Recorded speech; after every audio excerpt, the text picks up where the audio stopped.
I'll turn my scales into feathers so I can take off from the ground. So she worked out and sweated off pounds and limited drastically what she took in. Before long, that determined dinosaur became thin. All her feathers popped out when her hormones kicked in. She realised her dream of flying high in the air like a bee, and mentored other dinosaurs how to donate their fat to the Standard Oil Company. So on behalf of my clutter class, we express our great admiration to all you former hoarding dinosaurs who pioneered in aviation. You are the modern birds who live without a care, who learn to take off, fly high, and travel through the air. Louis Hessman. And that was the brilliant, brilliant voice of Jim McNeish. And I'm Kirsty Mack, and today we are talking about archetypes. Yeah, so how's it been, Kirsty? Any archetypal insight or behaviour you've been seeing over the last little while? Yes, so many. I think right from the start, I was talking with you, with others about the virtual board and about getting the right archetypes around. I think I have noticed for myself, I've been more proactive with the people that I have around me. I've been more proactive about swapping some people in and out. You're fired. Yeah, thank you. Thanks for sharing. Thanks for sharing. That was great.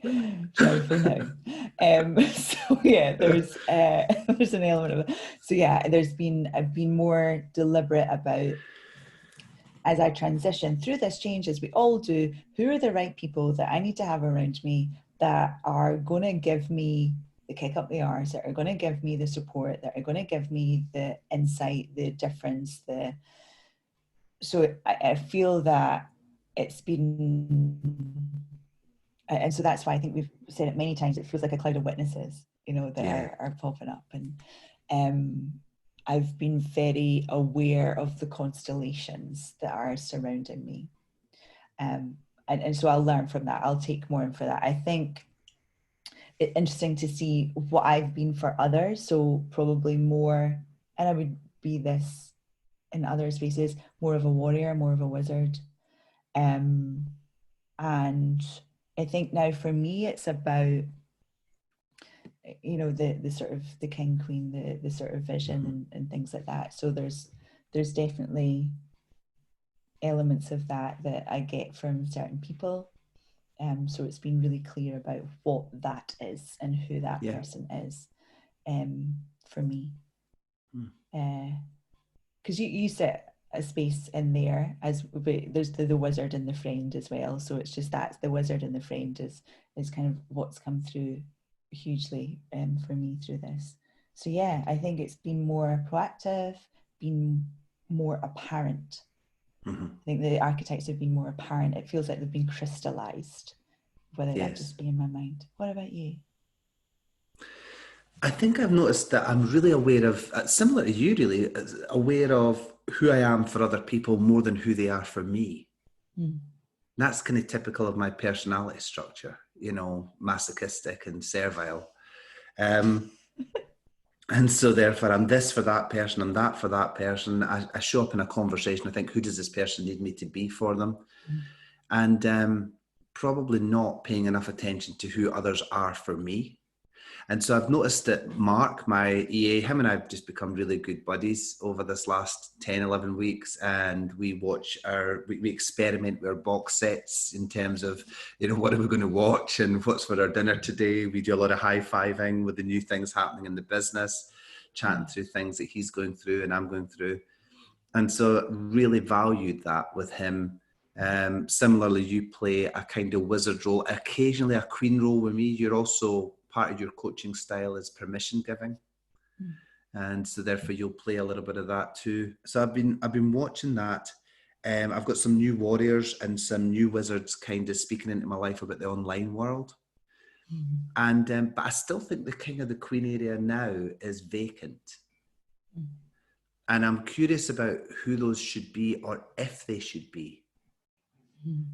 So, you know, as we go into this a little bit more, I guess we'll talk a bit about that. But I am wondering, are my future kings or queens going to be much younger than me and therefore look differently? So I'm kind of wondering about that. So anyway, we're in this world of kings and queens and stuff like that. Kirsty, tell us a wee bit about exactly. Yeah, there's a folk on here saying, "Oh my goodness, you know, what is this?" And so, yeah, from your angle, just tell us what we mean by the archetypes and bring us up to speed with what we're talking about here. So, you know, really, Carl Jung introduced us to the archetypes. And they are prevalent in our life, and they're types of human energy and character that inhabit our collective unconscious. So they're observable in literature, they're in all your box sets, they're in all the movies, they're in our families, they're in the workplace, they're at school, they're in our teams. So these are like characters, type of characters that are just part of everybody's thinking in some way. We all recognize a this type or a that type. Absolutely. And there's, you know, we all have them within us, but there's more that get dialed up and get down just dependent on our personality type. And there's four particular archetypes, and we've spoken about them, you know, according to Meg, as you would call her, Margaret Wheatley. They show up in every culture, and particularly in Indigenous culture. And from her studies, there's been those four archetypes that are there, especially when we're going through change and transition, and they are really necessary. They're necessary to support us. And if it involves shadow, particularly, so if there's you need your archetypes. Hell yeah! So, you know, I've got Wembley Stadium filled with archetypes to deal with my shadow. When it's shadow time, Yes, people. Then the army, Yeah, exactly. This is like, we need more. And so, you know, you've got the king or queen, which is the mentor figure. You've got the lover, the friend, which is the intimate supporter who does require no change of you at all. Yeah. You've got the warrior who challenges us and exposes our rackets. And we've got the wizard, who's that mystical reframer who just knows, that traveler nomadic knows different ways of thinking. And we need these voices in our lives. We need that mentor or boss figure to say, this is what's happening. Here's the vision. Here's the new vision. And never more so, I think, have we needed it now.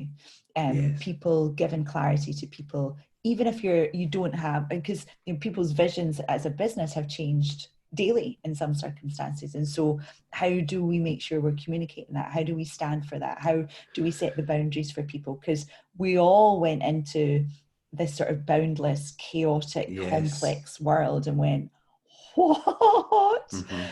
And so we needed that. Do you think there was something about when Boris Johnson got ill? Even those of us that would never have voted for him on a month of Sundays were desperate that he lived. We were desperate that he survived. We were scared that something would happen to him because we needed that kingship figure. We needed that voice that would give us the context. Yeah, I completely agree with that. You know, and it was like, no, this as well. You know, this, don't take away that as well, which we never thought there was a that before. Yeah. Which is really interesting. And so we need the people that are going to support us. We need the people that we can do our virtual pub quizzes with and go on and sit with however many box sets we can get through on Netflix, you know, and tune into whatever reality show. So we need people just to kind of to chat through and go, this is pants. This is, I don't know what's going on here. And so we've needed that. And we've needed the people that will challenge us and say, so what's really going on there? You know, so, you know, I hear you and you were saying that was a challenging Zoom call for you. What part did you play?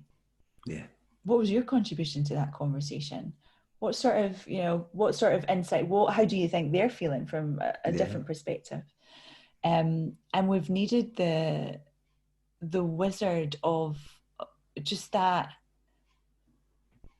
I struggle with the language because for me, the wizard just gets you to just go, oh, thinks differently, brings in a little bit of magic.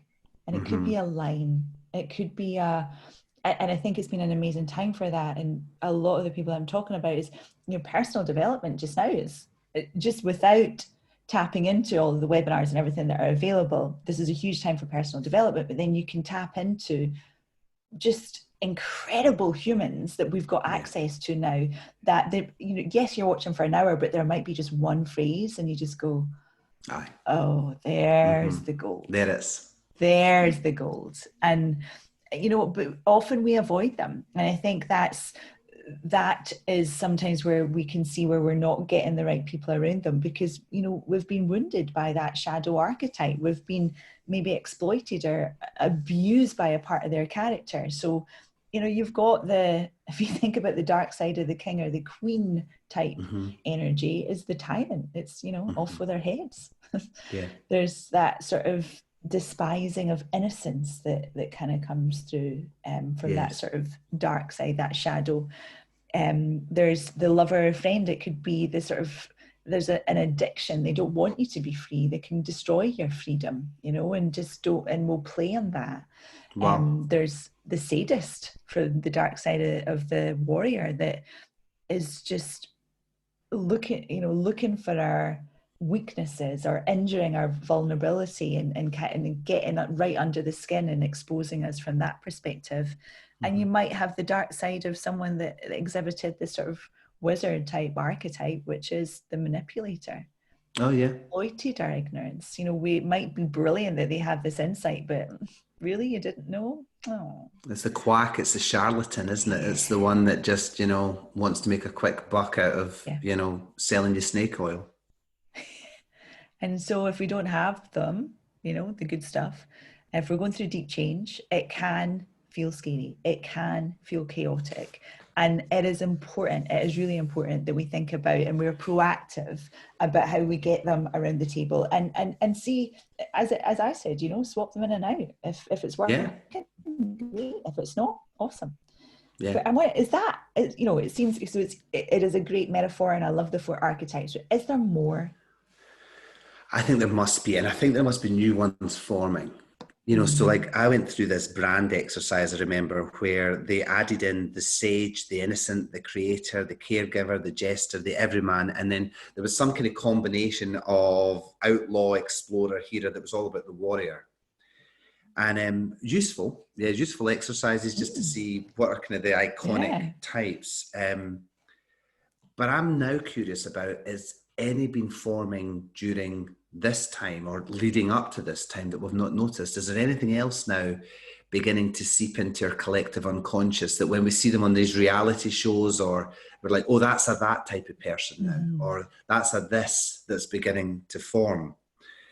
And as I kind of hinted at earlier, I think in this new egalitarian world, there's less tolerance for that pure king or queen role. We're not prepared to offer the submission. And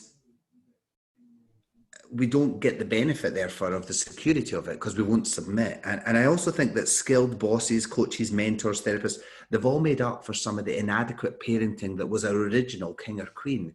And so we see that these people can be hired or can be engaged with in a way that doesn't hand all our authority over to them. And I don't know whether that's a bad or a good thing, because I wonder if it leads to more insecurity. But I'm also wondering if we're going to need more insecurity and less knowing and less overview and less tracks, given the world that we're about to inherit. And therefore, should we be looking for different archetypes? So, for instance, one of my young consultants, who was probably the most experienced out the bunch, didn't feel comfortable. Like I was asking him to take a little bit more of a leadership role and help, and guide. And he's like, oh, I'm not sure that kingship thing feels wrong and two-dimensional to me. I can't really get my head around it. And so we spun the archetypes round a notch to look at what sits between the archetypes. Is there a new archetype that is one in the middle? And for him, we came up with the idea of the buddy captain. So a captain, so still some kind of authority, but he's your buddy, he's alongside you. And this is Tom Hiddleston's character in The War Horse. This is Gareth Sinise's Lieutenant Dan in Forrest Gump, which I just watched again recently. I need to watch that every year. I don't know if you've seen Jojo Rabbit, that's Sam Rockwell in terms of the role he plays. It's all jokey and fun. And Sam Rockwell also plays it in The Way, Way Back, one of my favourite all-time movies, where he is the boss of this young lad who needs encouraged, and he gets alongside him and he teases him and he's irresponsible, but he's not. And underneath, he really looks after the kid, but he shows the kid how to have a good time. And I think there's this new archetype there called the buddy captain. And then I came across that one again once when I picked up a hitchhiker. It was midnight and I was coming at the services down at the Borders. And sounds like a very great way to start an archetype conversation. It was amazing. It was raining. He was in a bad way. He didn't look like he was, and he'd had a bit to drink, and an older guy, and he was down in his luck. And I thought, come on, I feel like I'm meant to pick him up. So I picked him up, and he wanted dropped off near Bathgate, so it was fine. And as we're driving up, he was ex-infantryman, and he was talking about being in the infantry. And he said when he did boot camp, he said you learn the sergeant is your like worst nightmare. Shouts and screams and exposes all your shadow and weaknesses. But he said once you pass through that and you're in the field and you're actually in the middle of something, he said your sergeant is your mammy and your daddy, as he put it. It's the person that you talk all your stuff out with, and they care for you more than anything. I just thought, oh wow, there's just that lovely thing of the kind of de-escalating that kind of hierarchy, that pulling it together again. And when it's real, basically the drill sergeant, the sports coach, the performance improver, this new archetype. And so it's got me thinking about, are there more? So is there one called the trend seer? And I think this is your one. You sometimes do a kind of queen magician thing because you've always got your hands kind of probing into the horizon and what's coming. And so you always drop these, have you thought about this, Jim? And have you considered this? And have you seen that over there? And have you looked at this? What's new in digital? What's new in coffee? You know, that's the trend seer. I think there's the soul mender, which is somewhere between the magician and the lover. And this is a therapist or a friend who's a really great listener and a really great reframer, but they're still your buddy. And I wonder if there's one called the muse who's also in there that inspires you, that gets your creativity going. It's maybe somebody's Instagram account. It's maybe somewhere you go to look at the beauty, like our good friend Renee Gray. Her Instagram account is so beautiful and so wonderful. Delicious. And you go in there and you get a sense of her, Renee's internal beauty from it, you know, just by actually looking at what she's doing. The activist prompter. So should we be marching? Should we be blackening out our screens? It's the person who knows you, who's alongside you, who actually is like, we need to make a stand in this world for things. And it's the person that you can also debate with that won't write you off if you don't agree with them on social media. It's the activist friend, somewhere between the friend and warrior. Icon inspirer. It would be kind of... Could that be like a Lady Gaga as well? Lady like Gaga, it could be that type of stuff. Will.i.am was doing something. But it's people who have kind of achieved what you would love to have achieved. And the edgy adopter is another one, which would be the one that challenges us to get better. They've already adopted the future and they're saying, come in, the water's fine. You need to move. And that's between the magician and warrior. So I think there's a reinvention of, in this technical world and digital world, I think there's a reinvention of who these archetypes are. And I remember I was coaching a very senior executive in the oil industry, and we chatted a bit about, was I adequate enough? And I raised it, you know, she was very complimentary, but I was saying, I think you need more. And I was saying, I wonder what it would be like if you sat once in a circle with 4 of us and we all brought something into it. We all brought a contribution from our different positions. I think that would work. And she was really up for it. We were going to go for it, but it didn't happen. And then I noticed this thing about a collective that you're doing. You know, what is that? The coaching collective is, yeah, it is that. It's about the sort of old world of action learning sets, and someone holds a problem and a challenge, but it's got the, exactly as you say, the different voices that speak into it, the different perceptions of different businesses, but also their personality. And so where there's an element of, here's my challenge, this is what I want to talk about, we then bring in the other voices, which people have seen as the complete change in the difference in how we do it. And I've been really wowed by how well it's worked in a digital space. And I would even go as far to say it's been better from a digital perspective. There's just something that you can do, like turning off cameras and things like that. And yeah, it's been pretty special. It's been pretty and special. Basically people get to hear different archetypal voices rather than just maybe the magician of the coach or something. They get all these different voices speaking in. And you can see some people sort of ricocheting, going boom, boom, boom, like it's just like you're in a pinball machine. But the reflection that they have afterwards and what they can do is really powerful. And that it's been wonderful to watch, and for us to finally get it out there as well. And it sounds like a ritual. It sounds like you're bringing in a ritual. Yeah. It is, and actually, you know, we were talking about the vision yesterday. It was like, what do we, you know, what is this? You know, we did this because we knew it would work, but actually now that we've seen it in its form, what is this? You know, what does this give? How does it just, it creates different listening. It creates different progress. It's been quick, it's pacey, and people are doing things whilst also having deep listening for these voices. And so, you know, it's for now, for us as leaders, it's just like, how will all of these new archetypes know how to work with each other? How do we integrate those voices? And I think we've got, if we can be more proactive with it, and I thank you for talking about the collective. I think that's what that does. I think this is part of what leadership looks like in the future. I think we've jettisoned off a lot of ritual and we've replaced it with ceremony. We only favor the upside, the ego side, the good side. And I think you're talking about people ricocheting when they're getting their kind of input in your collective. And that must be because something is rocking them. Something is actually giving them a prod and making them think differently. And we've made it all too safe, too clinical, too rules orientated. And I think human beings are going to need those people who will cause them to ricochet, that will cause them to be provoked. Because we used to have ritual, we had much more of it.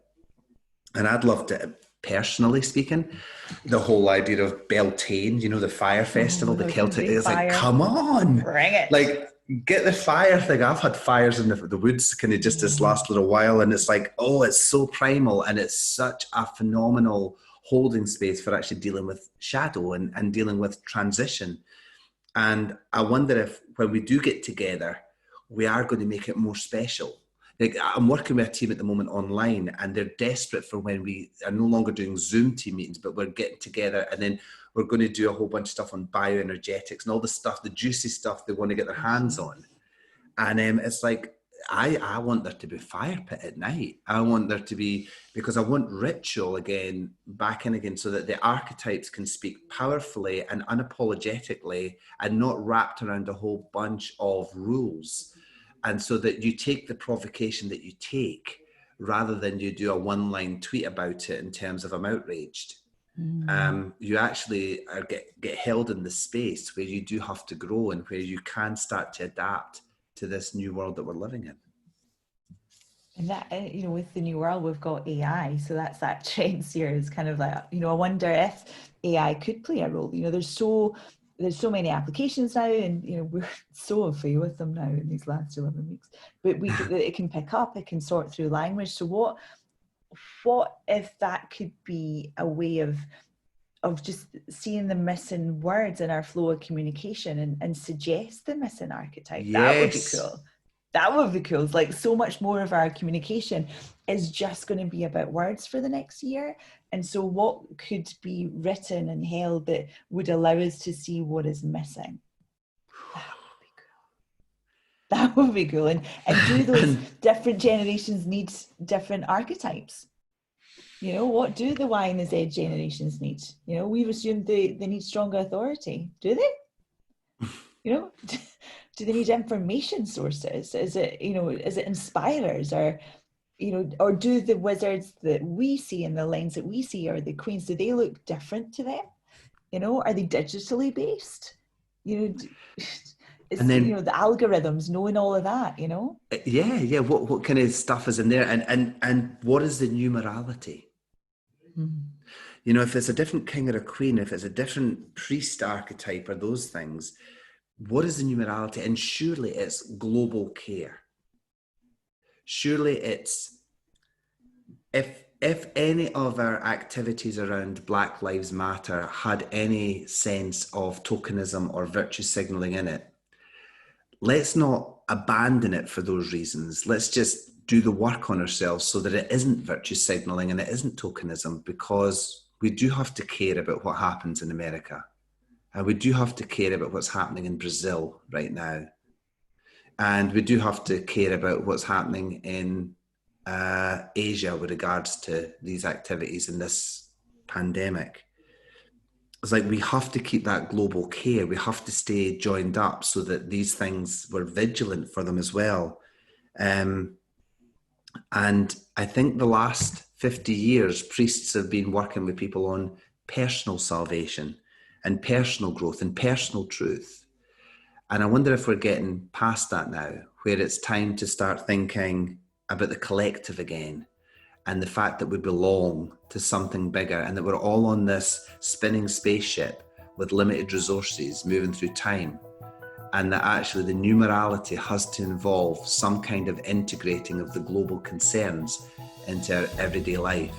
And who are the archetypes that are going to herald that into our consciousness?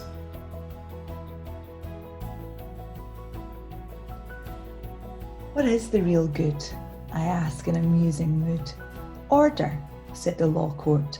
Knowledge, said the school. Truth, said the wise man. Pleasure, said the fool. Love, said the maiden. Beauty, said the page. Freedom, said the dreamer. Home, said the sage. Fame, said the soldier. Equity, said the seer. Spake my heart fully sad. The answer is not here. Then within my bosom, softly this I heard. Each heart holds the secret. Kindness is the word. John Boyle O'Reilly.